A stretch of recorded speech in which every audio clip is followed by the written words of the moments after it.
श्रीवर्धमानाय निर्धूतकलिरात्मने सालोकानां त्रिलोकानां यद्विद्या दर्पणाय ते। पंच परमेश्वरी भगवान की, 1008 कुंतुनाथ भगवान की, आचे श्री समंत भद्र भगवंते की, आचे श्री आदि सागर महाराज की, आचे श्री महावीर कीर्ति महाराज की, आचे श्री विमल सागर महाराज की, आचे श्री तपस सम्राट सन्मति सागर महाराज की, आचे गुरुवर सुंदर सागर महाराज की, अहिंसा मई विश्व धर्म की, जिनवाणी माता की,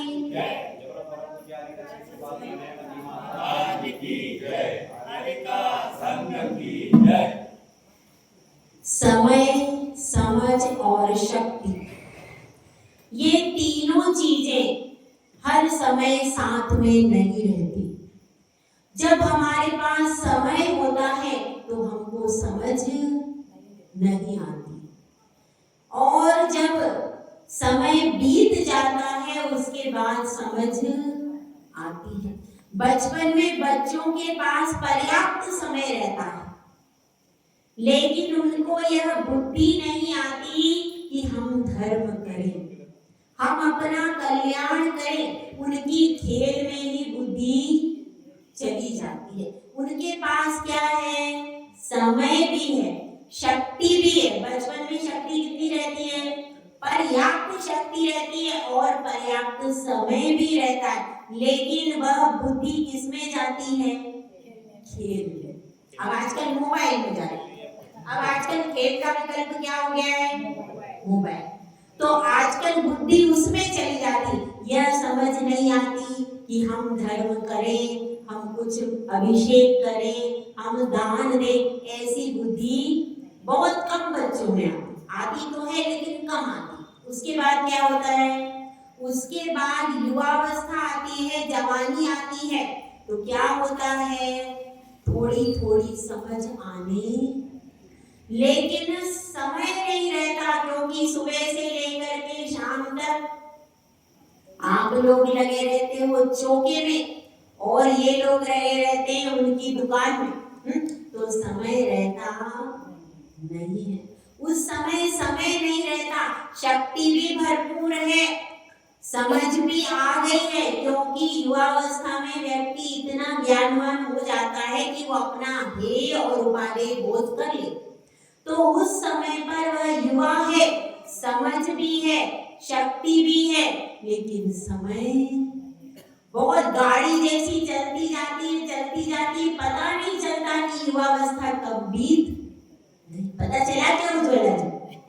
नहीं पता चला, बिल्कुल पता नहीं चलता। 40 तक तो हम एक धक्के में पहुंच जाते, 16 से 40 की उम्र तक तो एक धक्के में पहुंच जाते, पता ही नहीं चलता कब पहुंचे। फिर बाद में लगा कि अब भाई सिर दुख रहा है, पेट दुख रहा है, हाँ अब हमारी उम्र बढ़ी। तो ऐसे एक धक्के में, जैसे कि आप बॉम्बे की ट्रेन में चढ़ो है, अब उसमें इतनी भीड़ कि एक धक्के में अपन चलते, जब तक अपन खड़े हो गए तब तक तो अपना स्टेशन ही आ। तो ऐसे ही एक धक्के में पहुंच जाते, कहाँ पर? 40 तक। तो वो क्या होता है? समय नहीं हमारे पास। दुकान से लेकर के दिन भर चौके में लगे रहते, भाई समय नहीं, हमें एक के बाद एक डिश बनानी है, इसमें से देख रहे, उसमें से देख रहे, कहीं कोई बातों में लगा है, मतलब समय नहीं। उसके बाद क्या होता है? उसके बाद आ जाता है बुढ़ापा। जब बुढ़ापा आता है तो आपके पास समय बहुत है, क्योंकि बहू आ गई है या कोई ना कोई आपको फ्रीनेस थोड़ी बहुत तो हो जाती है बुढ़ापे में। समय थोड़ा बहुत लोग निकाल भी लेते हैं कि भैया प्रगति को चले प्रयागी है, अब प्रगति को जाना है तो थोड़ा सा काम तो यहाँ पर कर ले। तो ऐसा सोच करके तैयारी कर लेते, तो भाई क्या है? समझ तो आ चुकी है कि धर्म क्या है, अधर्म क्या है, और कैसे करना है यह भी पता है।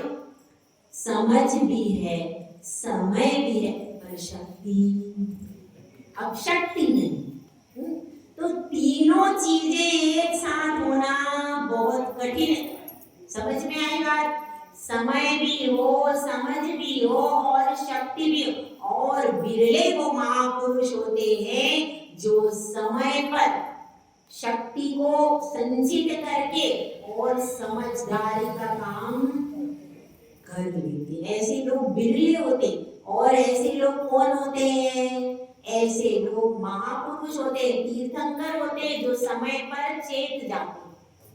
समय पर यदि नहीं चेतोगे तो ये मनुष्य पर्याय है, दिन ब दिन शक्ति कम होती जाती और धीरे धीरे बुद्धि भी कम हो जाती। हाँ, बचपन में जो याद करते थे अब याद है क्या भाई? जो बचपन में मेमोरी थी 16 साल में, है क्या विजया जी वैसी अब?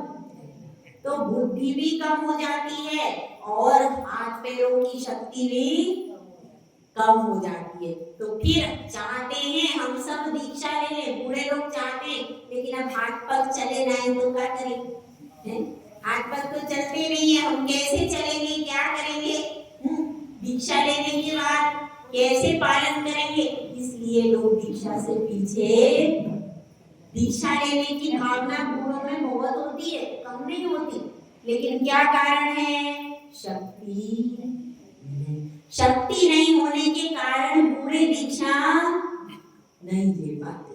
लेकिन जो व्यक्ति ऐसे होते हैं जो समय पर समझ और शक्ति का उपयोग कर लेते हैं, वे ही महान आचार्य बन पाते। तो देखिए अपनी बात चल रही है, आचार्य श्री बार बार समझा रहे। क्या समझा रहे हैं? कि तुम अपनी शक्ति का, अपने समय का सदुपयोग कर लो। यह मनुष्य पर्याय बार बार मिलने वाली नहीं है। इसके पहले कि शरीर में रोग आ जाए, इसके पहले कि बैरी बुढ़ापा आ गए, बैरी बुढ़ापा आ जाए, इसके पहले तुम अपना संयम का पुरुषार्थ कर लो। यदि देर हो गई तो फिर अंधेर ही हो जाएगा। तो यहाँ पर कह रहे, इसीलिए आपको अनुव्रत का स्वरूप बताया कि भले ही तुम घर में रहो लेकिन संयमित होकर के रहो। असंयम के साथ में मत रहो, क्योंकि रहना तो आपको है, आपकी जिम्मेदारी है। जिम्मेदारी को पूरा करना है तो घर में तो रहना पड़ेगा, लेकिन रह रहे हो, लेकिन पापों को तो एक देश त्याग कर सकते हो तो वह तो कर दो। व्यर्थ में पाप क्यों कमाते? अब यहाँ पर अगला व्रत आ रहा है। अगले व्रत का नाम क्या है? अनर्थ दंड व्रत, दिग व्रत और देश व्रत, अनर्थ दंड व्रत भी आता है। और इसमें क्या बताया है? इसमें दूसरे व्रत का नाम आया है अनर्थ दंड व्रत, दिग व्रत, अनर्थ दंड व्रत। इसके बाद, इसमें बाद में है। तो ठीक है, इसके क्रम के अनुसार ही अपन चलेंगे। अनर्थ दंड का अर्थ क्या होता है? अन धन अर्थ। देखो शाब्दिक अर्थ पहले समझते हैं। अन मतलब नहीं, अर्थ मतलब प्रयोजन और दंड मतलब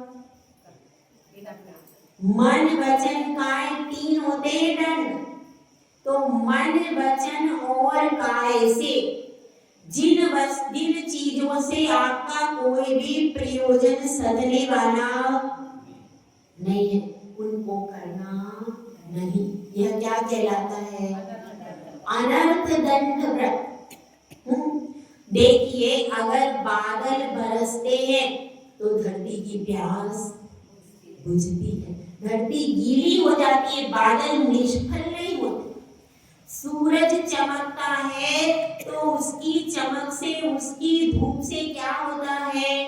उसकी धूप से हमारे कपड़े सूख जाते हैं और सर्दियों में वह धूप बड़ी गुणकारी लगती है और उसी धूप में अल्ट्रावायलेट किरणें रहती हैं, जिससे दिन में इतने जीवों की उत्पत्ति नहीं होती। पेड़ पौधे को बनाते हैं संश्लेषण, कार्बन डाइऑक्साइड, प्रकाश संश्लेषण की क्रिया, इसको इंग्लिश में और कुछ कहते हैं। तो प्रकाश संश्लेषण, क्योंकि हमने तो हिंदी मीडियम से पढ़ा है, प्रकाश संश्लेषण की जो क्रिया होती है वो किसके माध्यम से होती है? पेड़ पौधे बड़े उपकारी हैं, वो भी कार्य करते हैं। कौन सा?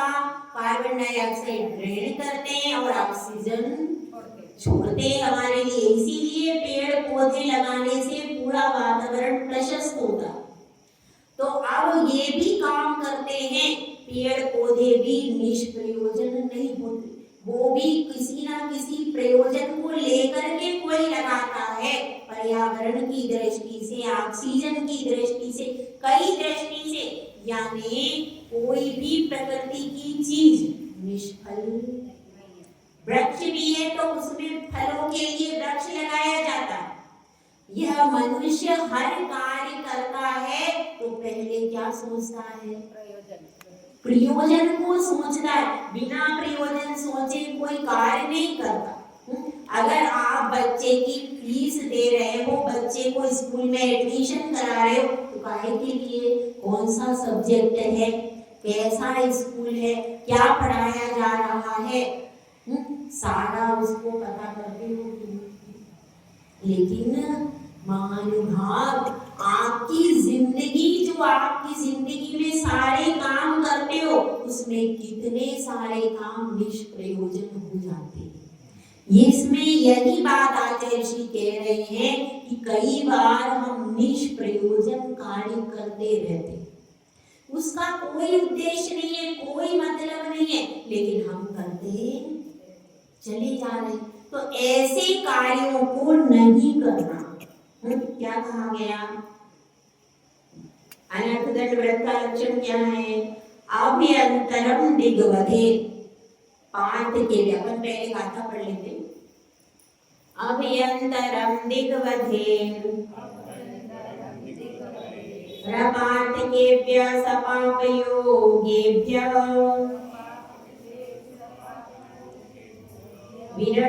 वीरमण अनर्थ दंड व्रतम विदुर्वत धराग्रण्यः। अब इसमें बताया गया है, जो हमने दिग्व्रत लिया, यानी पीछे के सब साथ में चलेंगे। एक माँ के 10 बच्चे हैं, तो माँ जहाँ जाएगी वो बच्चे जाएंगे कि नहीं जाएंगे? इसी तरह ये समझो कि अनुव्रत एक माँ है और इसके पीछे पीछे सब गुणव्रत चले। ऐसा नहीं है कि अब अपन ने गुणव्रत धारण कर लिए तो अनुव्रत को, ऐसा नहीं होता। पिछला सारा पालन करना ही है, उसके बाद आगे का सोचना है। तो इसमें बताया गया है अभ्यंतरम दिग्वधे। दिग्व्रत के अंतर्गत आपने सीमा बना ली है, भारत की सीमा बना ली है, या जो भी आपने सीमा अपनी बाउंड्री वाल खींच ली है, लेकिन इस बाउंड्री वाल के अंदर आपको यह भी ध्यान रखना है कि आप व्रती हो, आपकी एक स्पेशल इमेज। तो आपके हर कार्य का प्रयोजन होना चाहिए। बिना प्रयोजन के कोई भी कार्य करना आपके लिए योग्य नहीं। तो इसी प्रकार से, क्योंकि अब आप कौन बन लो? विवेकी जन की श्रेणी में आते हो, आप साधारण व्यक्ति नहीं हो, आप विवेकी जन की श्रेणी में आते हो, तो आपका हर कार्य विवेकपूर्ण होना चाहिए। तो इसमें यही बता रहे हैं अभ्यंतरम दिग्वधे। दिग्व्रत के अंतर्गत रपार्थकेभ्य का अर्थ क्या है? निष्प्रयोजन, जिसका कोई भी प्रयोजन नहीं है। सपाप योगेभ्य, और 5 पापों से संबंधित है। 5 पाप कौन से हुए? हिंसा, झूठ, चोरी, कुशील और परिव्रत। ये 5 पाप। इन 5 पापों से संबंधित योगेभ्य मतलब मन, वचन और काया। मन, वचन और काय तीनों के मिश्रण से क्या करते हैं? वीरमण, उससे विरत हो जाना क्या कहलाता है? अनर्थ दंड व्रत कहलाता है। मतलब क्या बताया? जो दिग्व्रत में जो अपन ने मर्यादा बनाई थी, उस मर्यादा में निष्प्रयोजन जो कार्य हो रहे थे, किसके द्वारा? पंच पाप से सहित और मन वचन काय के द्वारा उनसे क्या हो जाना? उनसे विरत हो जाना क्या है? अनर्थ दंड व्रत। किसने कहा है? विदुर व्रत धराव्रण्य। इसका मतलब क्या है? विदु मतलब जिन्होंने कहा है। कौन, किसने कहा है? व्रत धराव्रण्य, जो व्रत को धारण करने में अग्रणी है। ऐसे कौन है? तीर्थंकर। यहाँ भी वो कभी नहीं कहते, वो हर गाथा में, हर श्लोक में आपको हर दूसरे तीसरे श्लोक में मिल जाएगा। तीर्थंकरों ने कहा है। इसको कहते हुए आचार्य समंतबद्ध थकते नहीं है, जबकि कहा जाता है कि भाई काव्य सही कवि वही होता है जो रिपीटेशन नहीं करता, ऐसा कहा जाता है। तो कोई आचार्य समंतबद्ध स्वामी से कहे तो आचार्य समंतबद्ध स्वामी क्या कहेंगे? वे कहेंगे मैंने हर बार अलग शब्द का प्रयोग किया है, लेकिन तीर्थंकर की वाणी को अपना कैसे करूं? यह होती है लघुता, यह होती है विनय, ये होती है नम्रता। सब कुछ लिखने के बाद भी क्या कह रहे? तीर्थंकरों ने कहा, गणधरों ने कहा, मुनियों ने कहा, मैं तो सिर्फ कौन हूँ? संदेशवाहक हूँ, दूत हूँ बस। जो उन्होंने कहा है उसी धारा को आप तक लेकर के आ रहा हूँ बस, मेरा अपना कुछ भी नहीं। ऐसे होते हैं मुनिराज, क्या कह रहे? मेरा अपना कुछ भी नहीं।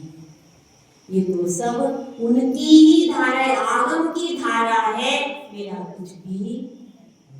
ये उनकी महानता है। तो अब इसमें हम समझने का प्रयास करेंगे।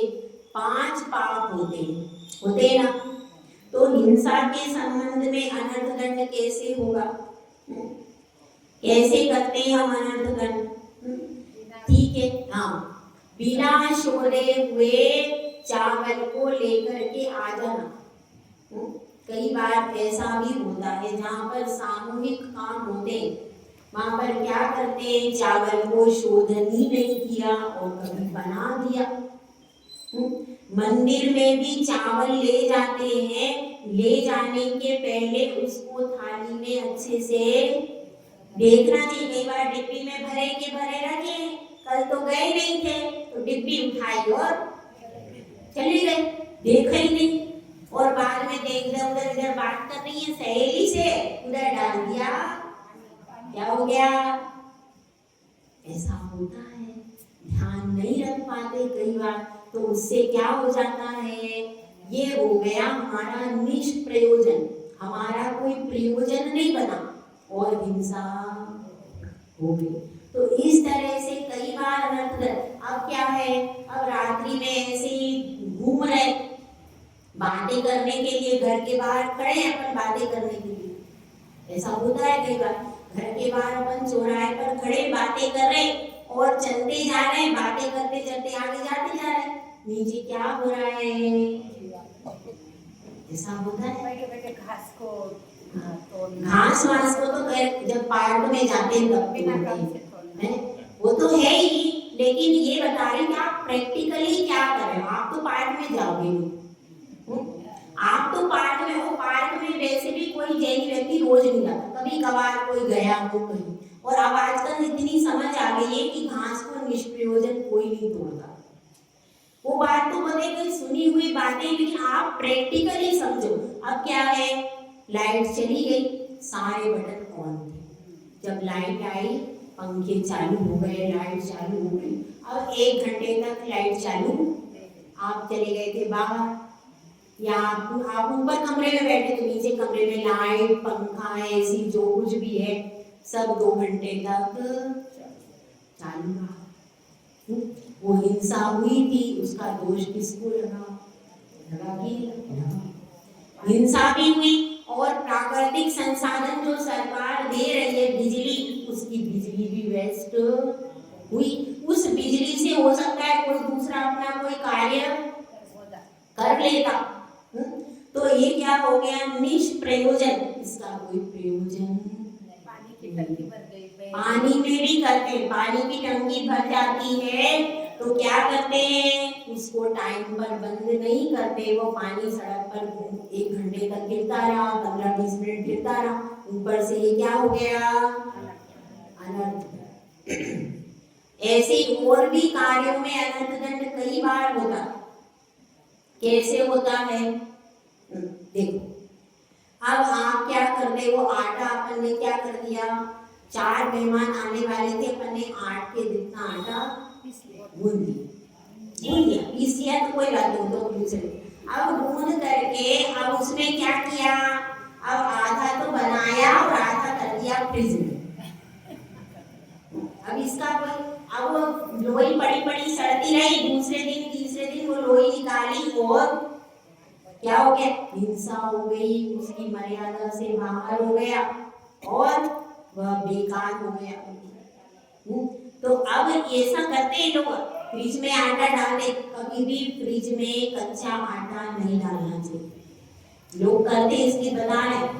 तो ये काम नहीं, क्यों नहीं करना चाहिए कि वह मर्यादा बाहर हो जाता है, उसमें सूक्ष्म जीव बढ़ जाते हैं और वह निष्प्रयोजन, आपका कोई प्रयोजन नहीं सिद्ध हुआ उससे, वो वेस्ट। इतना सामान कभी भी घर में उतना सामान मत बनाओ कि आपका सामान आप सड़क पर फेंको, ऐसा भी करो, बना लेते ज्यादा सामान बन गया तो क्या करते हैं, फिर बाद में उसको सड़क पर ठीक है, ये क्या हो गया, निष्प्रयोजन, व्यर्थ में हिंसा हुई।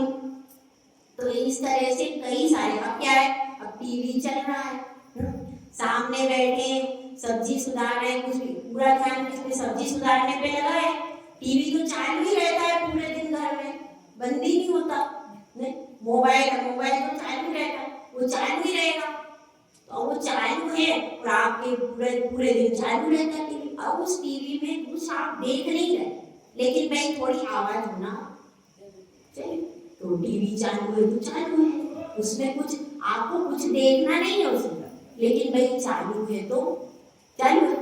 ऐसे कई सारे हम लोग निष्प्रयोजन कार्य को करते, जिन कार्यों को करने से हमारा खुद का कुछ भी प्रयोजन सिद्ध नहीं होता और हम पापों के गहरे गर्त में चले जाते, जैसे कि मजाक करते।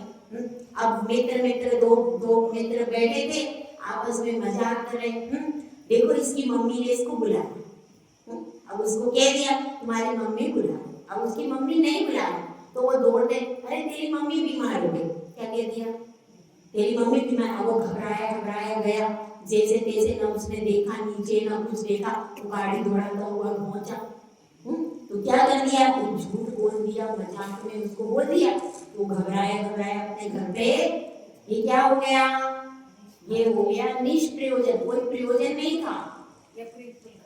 तो ऐसा करते लड़के बच्चे कोई महिलाएं ऐसे कर देते, तो ये क्या हो गया, निष्प्रयोजन, कोई उसका प्रयोजन नहीं था, लेकिन अपन ने आपस में बात करके ऐसा कर दिया। तो ऐसे कई होते इसमें। तो ये अनर्थ दंड व्रत के बारे में यहाँ पर बता रहे हैं कि यह अनर्थ दंड व्रत हमको कभी भी करना नहीं चाहिए। इससे क्या होता है, इससे निष्प्रयोजन, क्योंकि श्रावक हुआ, आपको जितना प्रयोजन है उतना ही कार्य करो। अब पानी है अपना, 1 बाल्टी से स्नान हो सकता है, क्या कर रहे हैं, 2 बाल्टी भर ली, नल चालू है, कपड़े धुल रहे हैं, और जो शावर के नीचे नहाते हैं वह अनर्थ दंड है।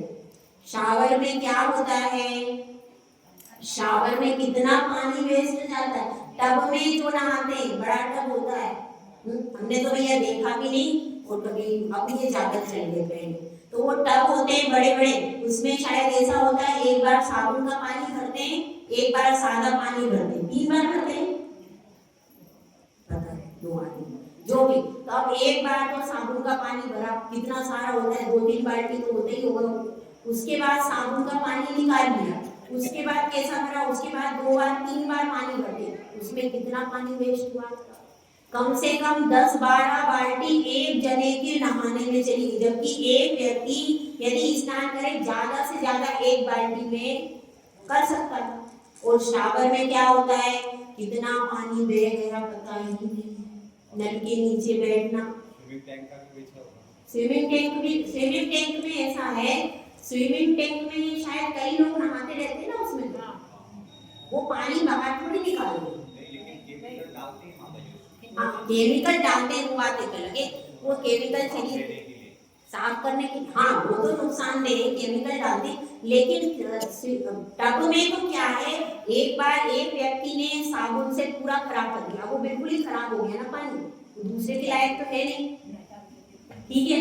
अब वो कितना पानी वेस्ट हो जाता है उसमें, जबकि वो स्विमिंग पूल वगैरह होते हैं तो उसमें तो सब लोग स्नान करते हैं, उसका पानी निकालते नहीं, उसका पानी वेस्ट नहीं होता, उसमें तो कई लोग हजारों लोग लाके स्नान कर लो, वो ऐसा है। लेकिन ये जो है, और उसमें भी नुकसान है, कोई व्यक्ति यदि कैसी भी बीमारी वाला स्नान करके गया नदी में, तो क्या होता है पानी बहता रहता है, तो लेकिन स्विमिंग टैंक में स्नान नहीं करना चाहिए। क्यों?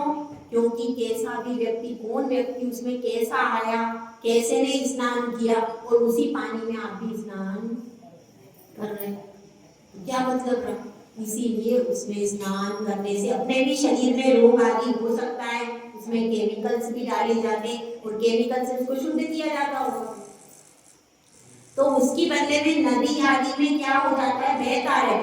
तो ये सब क्या है, ये सब जितनी भी चीजें, इसमें पानी का वेस्टेज होता है, टब के उसमें पानी का बहुत ज्यादा वेस्टेज, उस पानी से कोई व्यक्ति अपना जीवन चला सकता था, तो उसको वेस्टेज नहीं करना, जितना हमको जरूरी है उतना ही वस्तु को प्रयोग करना चाहिए। जय बोला जय सुंदर साथी महाराज की जय।